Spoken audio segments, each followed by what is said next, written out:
Então vamos direto aqui, a gente já vai direto agora.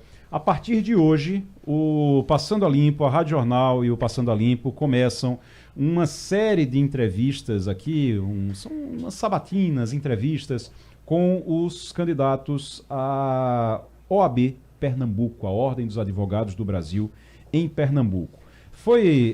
Todos os três candidatos foram convidados, candidatos foram convidados, e pela ordem ficou aqui para a gente começar com o candidato Almir Reis.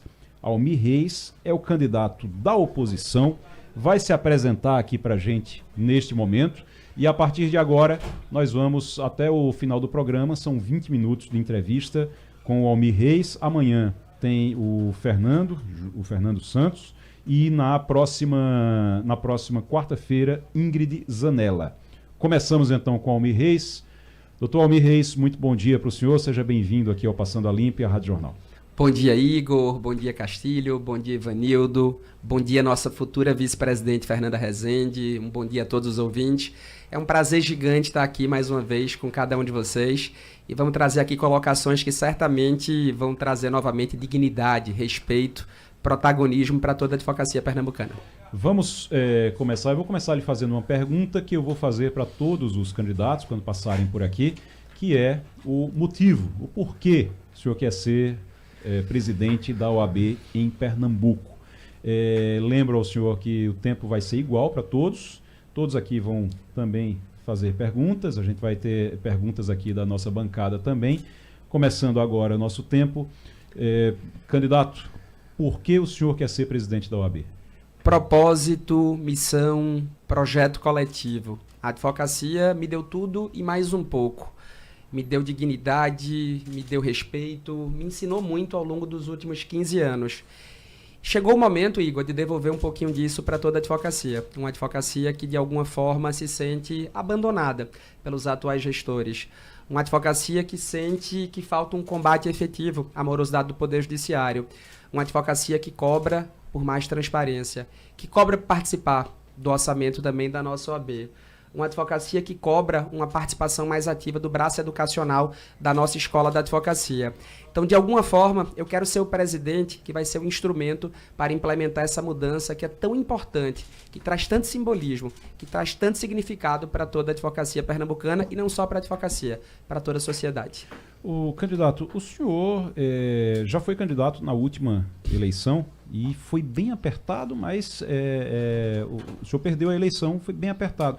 O que é que faltou ali? O senhor tem alguma mudança no seu discurso? Algo que o senhor acredita que precisa ser ajustado, precisou ser ajustado daquela eleição para essa? Com certeza, toda eleição é uma eleição diferente, foi uma eleição de muito aprendizado, foi a nossa primeira disputa eleitoral, mas uma disputa em que a gente teve uma vitória política muito importante. Você tem ideia, Igor, Castilho e Ivanildo? Vencemos a eleição no Recife, há 3 anos atrás. Vencemos em Olinda, vencemos em Paulista, vencemos em Jaboatão, vencemos em toda a região metropolitana do estado. O que é que faltou naquela eleição? A gente não tinha estrutura para lançamento de candidaturas em todos os municípios. A OAB, ao invés de, na verdade, você dividir o estado em municípios, você divide em subseccionais.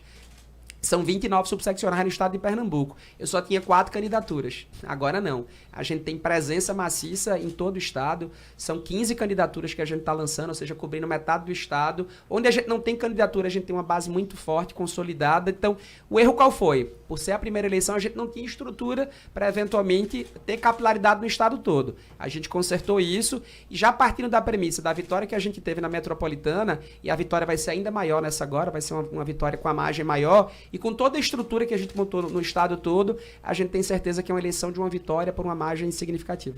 Doutor Almir Reis é advogado, está hoje sendo entrevistado aqui porque já está em curso a campanha para a OAB, a Ordem dos Advogados do Brasil, em Pernambuco. Ele é um dos candidatos e conversa conosco hoje, lembrando que teremos outros candidatos aqui também ao longo dessa semana. O doutor Almir, eu queria lhe fazer uma pergunta ainda. O que é que o senhor pensa em relação aos cursos aos cursos de direito em Pernambuco. O senhor acha que é papel da OAB acompanhar esses cursos? E alguns falam até só, tem curso demais, tem gente demais ao mesmo tempo se formando. O senhor acha que é papel da OAB controlar isso? Sem dúvida alguma, tem curso demais. Eu acho que o Brasil só perde em número de faculdades para a Índia, para você ter ideia. E número de advogados para a Índia também. Só que temos 200 milhões de habitantes e a Índia mais de 1 bilhão. Então a gente vai precisar ser muito mais criterioso. A gente vai procurar, na verdade, ter um ensino nas faculdades de excelência. Então vamos prestigiar quem consegue entregar na ponta resultados muito bons em termos de aprovação, em termos de ENAD, mas da mesma forma a gente vai procurar fechar cursos que eventualmente colocam profissionais no mercado sem qualidade. Então a OAB vai ter uma posição muito mais protagonista nesse sentido ao longo dos próximos 3 anos. Dr. Almir Reis, nosso entrevistado de hoje, dentro da eleição da OAB em Pernambuco. Fernando Castilho. O que o seu projeto se diferencia da atual gestão? O que é que o senhor acha que pode melhorar quando compara a atual gestão, a proposta de gestão? Quais são as diferenças que o senhor vê e que acha que pode ter um produto melhor? Castilho, a gente vai sair da água para o vinho na literalidade. Eu acho que a gestão atual é ruim. A gestão atual, na verdade, ficou devendo muito para a advocacia pernambucana. E eu vou citar para você aqui 3 pilares que são muito importantes. Se você rodar qualquer pesquisa qualitativa ou quantitativa, a maior dor da advocacia é o problema da morosidade do Poder Judiciário. E essa morosidade, a OAB pode ter um protagonismo muito forte nessa questão.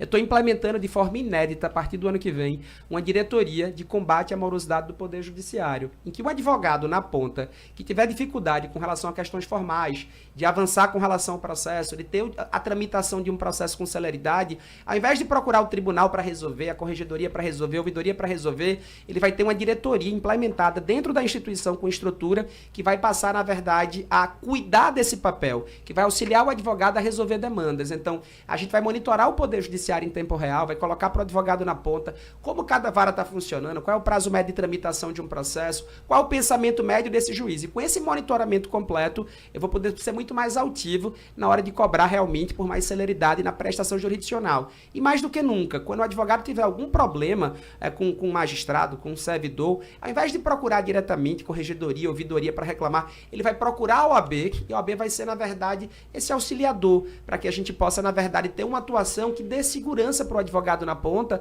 dele não ficar exposto, eventualmente, a algum tipo de reprimenda por ter buscado ali uma prestação jurisdicional célere. Então, o grande divisor de águas da gente vamos ter a criação da primeira diretoria do país, que a visão vai ser de combater efetivamente a morosidade da justiça. E quando eu falo de morosidade, a gente não pode generalizar, porque há ilhas muito importantes, há gabinetes no TJ, por exemplo, que funcionam a nível de excelência, que eu tenho que elogiar quando isso acontece. A mesma coisa no TRF, a mesma coisa no TRT. Então não dá para generalizar nenhum tipo de crítica. É mapear o que está errado e colocar o AB como ponto de partida para ajudar a resolver essas questões. Ivanildo Sampaio. Bom dia, doutor Almir. Recentemente, a imprensa nacional noticiou casos inaceitáveis de venda de sentença por parte de desembargadores. Não era juizinho de pé de escada, não, era desembargadores. Denúncias muito sérias. Como é que a OAB vê esses casos como esse? Ministro do Superior Tribunal Federal, vendendo sentença pelas acusações. Eu acompanhei tudo e, assim, a gente tem que ter uma posição muito dura com relação a isso. Porque a gente cobra seriedade da imprensa, a gente cobra da advocacia e tem que cobrar com o mesmo vigor do Poder Judiciário, do Ministério Público, da Defensoria, de todas as instituições, do Governo do Estado, da Prefeitura do Recife. Eu acompanhei, estou monitorando essas denúncias que aconteceram e elas começaram a partir do falecimento de um advogado, lá no Mato Grosso, salvo engano. Um assassinato. Um assassinato, sendo mais duro ainda. E nesse assassinato, tiveram acesso ao telefone e pegaram várias mensagens que comprometeriam ministros do STJ, desembargador do Tribunal de Justiça também. Então, o que a gente tem que garantir para todo mundo é o contraditório, a ampla defesa e o devido processo legal. Mas a gente tem que ser muito duro, porque o judiciário tem que dar o exemplo, a advocacia tem que dar o exemplo, o Ministério Público tem que dar o exemplo. E em toda profissão, e aí não é só na advocacia, na magistratura, no Ministério Público, a gente tem os bons profissionais e tem os maus profissionais. É separar o joio do trigo, é saber que dentro do nosso Tribunal de Justiça aqui a gente tem profissionais que, para praticamente de forma unânime, majoritariamente são decentes, honrados e que fazem uma prestação jurisdicional de excelência. Mas há também aqueles magistrados em outros tribunais, há acusações contra ministros também que devem ser apuradas, devem ser investigadas e devem ser punidas com celeridade para que a gente possa ter respeito, credibilidade perante toda a sociedade. O candidato, como é que o senhor vê a atuação da OAB Nacional hoje e nos últimos anos? Porque por muito tempo se enxergou a OAB, e isso vem desde o impeachment lá de Collor, principalmente, mas se enxergou a OAB como partícipe mesmo das mudanças do Brasil, independente de serem na advocacia, fora da advocacia também, e partícipe disso, e crítica, a OAB crítica também. Como é que o senhor vê a OAB nos últimos anos, nacionalmente? Veja, vamos entender primeiro como é que se elege um presidente da OAB e depois como é que se elege um presidente do Conselho Federal da OAB. Vou fazer uma crítica pontual e a gente, na verdade, responde a tua pergunta. Como é que funciona a eleição do presidente do Conselho Federal da OAB? Cada estado elege 6 conselheiros federais, 3 titulares e 3 suplentes. E no dia 1 de fevereiro, esses 3 conselheiros federais titulares ou um dos suplentes, ele elege, na verdade, indiretamente o próximo presidente do Conselho Federal da OAB. Eu defendo uma guinada, uma mudança na sistemática de escolha do presidente do Conselho Federal da OAB.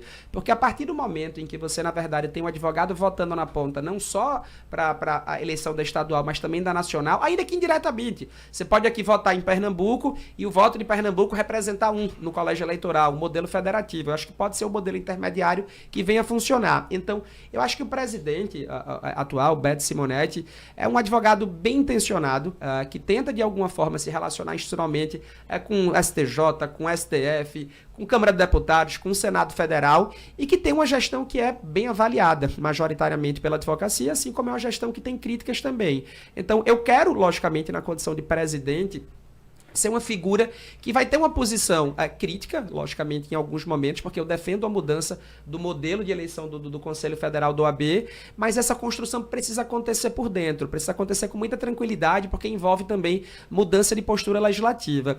E acredito que a posição da OAB, aí respondendo diretamente à tua pergunta, ela precisa também, a nível nacional, ser mais altiva. Há decisões de tribunais superiores que são dotadas, muitas vezes, de teratologia. E por mais que a OAB não possa se excluir no mérito das decisões, eu acredito que pela força, pelo peso, pelo relevo institucional, pela força que a OAB tem na defesa da democracia, do Estado Democrático de Direito, dos valores democráticos, a gente pode ser um pouco mais incisivo. O senhor acha que a OAB precisaria ser mais incisiva, por exemplo, em relação ao STF, às decisões que o STF tem tomado nos últimos anos? Eu acho que o STF, de alguma forma, ele é um tribunal constitucional, um tribunal político também, e que num dado momento é aquela coisa, a depender da doença, a dose do remédio que eu vou aplicar, entendeu? Pode terminar sendo um veneno. Então, eu acho que o STF acerta em boas questões, mas também erra em tantas outras. Eu acho que esse protagonismo muito grande em cima do STF não é positivo. Então, o STF tem que adotar um tom de pacificação. E, na verdade, muitas vezes ele tenta entrar em tudo, entendeu? Um projeto legislativo tramitando, vou lá, susta a tramitação. Tudo que está acontecendo no Brasil, o STF muitas vezes quer meter o dedo. E eu não acho que esse é o papel constitucional do nosso Supremo Tribunal Federal. Então, apesar de eventualmente ter elogios a fazer em algumas matérias, eu também tenho críticas a fazer em tantas outras, porque eu acho que esse papel não cabe ao STF. Romualdo de Souza tem pergunta também para o senhor, lá de Brasília. Almir Reis, muito bom dia para o senhor. Vamos imaginar, uma coisa é a ação do advogado na cidade do Recife, na região metropolitana. Outra coisa, advogado, é o advogado que está lá no interior, nas profundezas do sertão. Qual vai ser a ação da OAB na sua gestão para dar sustentação ao trabalho do advogado que está lá no interior do sertão pernambucano, Almir? Romualdo, obrigado pela pergunta. E eu vou ser lembrado, quando acabar os 3 anos de gestão, como o advogado que interiorizou a nossa Ordem dos Advogados do Brasil na seccional Pernambuco. Quando você olha para um advogado que está em Araripina, ele olha, a OAB não é Pernambuco. A OAB, na verdade, é Recife. E, de fato, há uma concentração dos serviços ofertados pela advocacia aqui na capital. Eu vou ser um advogado que vai interiorizar a OAB e vou fazer um gesto muito importante. Pra você ter ideia, são 29 subseccionais. Todo mês a gente tem uma reunião do Conselho Seccional. E o primeiro gesto a fazer é o seguinte: Cada reunião do Conselho Seccional, onde eu reúno os mais de 100 conselheiros que a gente vai ter, vai acontecer obrigatoriamente na sede de uma das subseccionais. Porque eu quero aproximar a instituição estadual na ponta do advogado interiorano. Então, o que a gente vai ser lembrado quando acabar o mandato, que cada serviço que existir na capital vai ser ofertado em condições de igualdade com o advogado interiorano. Eu vou instituir de forma ineta delegados remunerados de prerrogativas em todo o estado de Pernambuco. Então, o que vai acontecer? Aconteceu um problema de violação de prerrogativa. Sei lá, em Ipubi, por exemplo, lá onde mora meu amigo Ilcinho. O que vai acontecer? O advogado de Ipubi vai fazer uma ligação telefônica para a Delegacia Profissional de Prerrogativas da OAB e qualquer situação que ele precise de um acolhimento, vai ter alguém até 30 minutos de distância dele, remunerado, pago pela OAB com estrutura para atendê-lo. Então, o que a gente vai fazer na prática é interiorizar a OAB. E estamos criando de forma ineta também uma diretoria de interiorização com toda a estrutura para que isso saia do discurso e venha para o plano prático. Candidato, o senhor... vou passar uma pergunta aqui que foi feita pelo nosso ouvinte, o Apolo Guedes. Ele está perguntando aqui como sua chapa vai lidar com a imersão da inteligência artificial no judiciário. Como é que o senhor, sendo presidente da OAB, o senhor pretende lidar com isso? Porque tem muito escritório, inclusive utilizando inteligência artificial, tribunais também começando a fazer isso. Como é que o senhor pretende lidar com isso? Eu acho que é aquela questão realmente da dose mais uma vez, porque a dose que eu vou aplicar para aquele problema pode resolver a situação e pode funcionar como um veneno. Não dá para eu acreditar que eu vou pegar um processo judicial completo, vou submeter inteligência artificial e ele já vai sair nos dias atuais completamente pronto para julgamento. A inteligência artificial pode auxiliar a prestação jurisdicional, mas ela demanda uma participação humana do outro lado, do judiciário e da advocacia na ponta. Então, assim como tem escritórios que fazem tudo com IA já, há gabinetes também que fazem quase tudo como IA. Mas eu acredito que a gente não pode abrir mão da humanização, desse tato, interesse do contato, do olho no olho, que sempre foi o diferencial que a gente tem aqui em Pernambuco num tribunal que é bicentenário. Então, é usar, mas na dose correta, na dose adequada. Isso vale para os escritórios, vale para o Poder Judiciário, para a Defensoria, para o Ministério Público, para todas as instituições. Então, eu sou um defensor árduo, mas sem abdicar, em hipótese alguma, da humanização que é tão necessária na relação da advocacia com os poderes constituídos. Fernando Castilho tem mais uma pergunta. Fernando. Era só para completar uma informação que o senhor deu na primeira resposta da pergunta que eu fiz sobre esse mecanismo, esse grupo de trabalho, essa diretoria que vai atuar junto ao tribunal. Um advogado é uma parte, Sim. O Ministério Público é outra parte, o juiz o senhor está propondo a criar um instrumento, ou pelo menos um departamento, ou sei lá, um grupo de pessoas que vai cobrar do Judiciário e, importantemente, cobrar do Ministério Público. A pergunta é, como é que eles vão receber isso? Porque, veja bem, no fundo, o senhor está dizendo o seguinte, Excelência, eu quero que o senhor trabalhe mais, eu quero que o senhor julgue mais rápido, eu quero isso. Como é que isso vai ser recebido? Eu não sei se esse é o caminho de você dizer assim, eu quero que você faça isso. Obrigado pela pergunta, viu, Castilho? E assim, é importante ter métricas antes. Antes de cobrar, eu vou mapear todo o judiciário do estado de Pernambuco. Por exemplo, a gente vai ter uma métrica a partir do dia 28 de fevereiro de como funciona a primeira vara civil, a segunda, a terceira, a quarta, a quinta, a primeira de família, sucessões, como é que funciona cada vara. Então, partindo dessa métrica, eu vou saber quanto tempo em média está levando um processo, quanto tempo para o juiz leva para despachar uma medida liminar, quanto tempo leva até a audiência, quanto tempo leva até uma perícia médica, uma perícia técnica. Então, com esses dados, o que eu vou fazer na ponta é o seguinte, eu vou ter mapeado de como é o pensamento médio e como funciona a questão formal dentro daquele juízo. Quando estiver fora da métrica de cada vara, aí entra a OAB com o seu poder institucional. O que a gente vai querer, basicamente, é cobrar celeridade. Eu nunca vou me meter no mérito do processo, porque sempre tem um advogado de um lado, advogado do outro, Ministério Público. O que a gente vai fazer, viu, Castilho, são as questões formais. É, na verdade, a prestação jurisdicional no tempo célere que a sociedade exige e requer para passar credibilidade, para passar segurança. Então, fugiu daquela métrica. O tempo médio de avaliação de uma liminar são 14 dias naquela vara. Eu estou há 2 meses sem avaliação da liminar. Entra a OAB com o peso institucional dela. Uma sentença naquela vara, em média, ela é prolatada com 1 ano e 6 meses. Eu estou com 2 anos que não tem a sentença. Entra a OAB para cobrar porque está fora do padrão. Então, a OAB não vai agir em absolutamente todo e qualquer processo, não. É só quando foge daquele padrão que, primeiro, qual é o padrão? Eu vou mapear, os dados já existem, existem, eu vou traduzir na ponta para o advogado e quando fugir daquele padrão, entra a OAB com o papel institucional dela para resolver, porque isso traz credibilidade não só para a advocacia, mas para toda a sociedade. Quando a gente sabe na ponta que o judiciário está funcionando, essa sensação de segurança impede muitas vezes que violações a direito aconteçam no cotidiano. O candidato, só para encerrar, Já? Na última eleição, já passa rapidinho, 9h30 já. Só para encerrar, na última eleição da OAB, uma das acusações que fizeram contra o senhor é que o senhor era, acusação entre aspas, foi como colocaram, que o senhor era bolsonarista, que o senhor seria um candidato bolsonarista. Como é que o senhor responde isso hoje? Isso é mentira completa, isso foi uma fake news plantada pelas mesmas pessoas que já começaram a plantar fake news nas eleições, para que fique muito claro, eu não tenho posição político-partidária, eu não defendo nem Bolsonaro, nem Lula, eu defendo a advocacia pernambucana. Na verdade, quem acusava, eu acho que tinha esse problema, e na verdade é aquela coisa, eu vou acusar na verdade aqui o colega do que eu sou, era o que acontecia na outra, mas agora a advocacia aprendeu e não cai mais em pegadinha não. Então, para que fique muito claro, não tenho nenhuma relação com bolsonarismo, com petismo, com lulismo, com nenhuma figura político-partidária. Isso é importante que fique muito claro para que a gente tenha uma campanha limpa, uma campanha que orgulhe toda a advocacia. E a campanha anterior da OAB, infelizmente, não seguiu esse papel. A campanha anterior da OAB envergonhou toda a sociedade pernambucana, mas não por nossa causa. Se você observar a quem eventualmente plantava esse tipo de coisa, é quem eventualmente quer se eternizar no comando da instituição. Quem acha que, na verdade, é um direito fundamental a ser presidente ad eterno da nossa OAB, e a gente vai acabar com isso esse ano.